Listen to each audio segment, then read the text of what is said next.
এদিকে আসন্ন ত্রয়োদশ জাতীয় সংসদ নির্বাচনে নারায়ণগঞ্জ ৩ আসনে গণভোট নিয়ে সরকারের প্রচার তেমন চোখে পড়ছে না।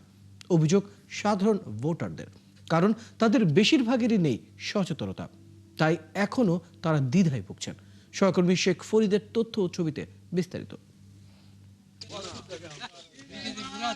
গণভোট নিয়ে দেশ জুড়ে চলছে আলোচনা সমালোচনা। চায়ের দোকান থেকে শুরু করে সামাজিক যোগাযোগ মাধ্যমে সবখানে একই প্রশ্ন, গণভোট আসলে কি? এ নিয়ে চলছে নানা ভাবনা। নারায়ণগঞ্জ ৩, সোনারগাঁ, সিদ্ধিরগঞ্জের বেশিরভাগ ভোটারই জানেন না হ্যাঁ এর পক্ষে ভোট দিলে কি হবে অথবা না এর পক্ষে থাকলে কি হবে।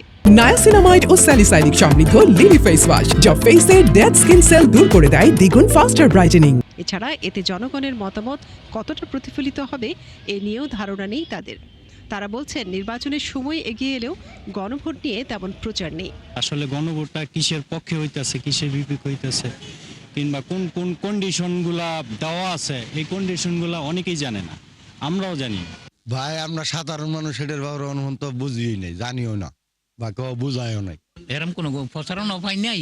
আর এই গণভোট যেন কি খালি হুনি খবরের মধ্যে গণভোট যেন কি আমরা বুঝিই না। এক শ্রেণীর ভোটার অবশ্য বলছেন এই গণভোট খুবই গুরুত্বপূর্ণ, এর ওপর আগামী দিনের অনেক কিছু নির্ভর করছে, কিন্তু বেশিরভাগেরই এ বিষয়ে পরিষ্কার ধারণা নেই। অথচ ভোট দিতে হবে খুব ভেবেচিন্তে। জনগণ এই গণভোটের মাধ্যমেই নিজেরা বাছাই করে নেওয়ার একটা সুযোগ রয়েছে।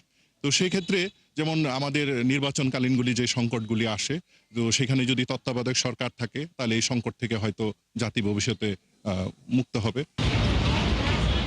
মনিরা কাজুরি, ৭১।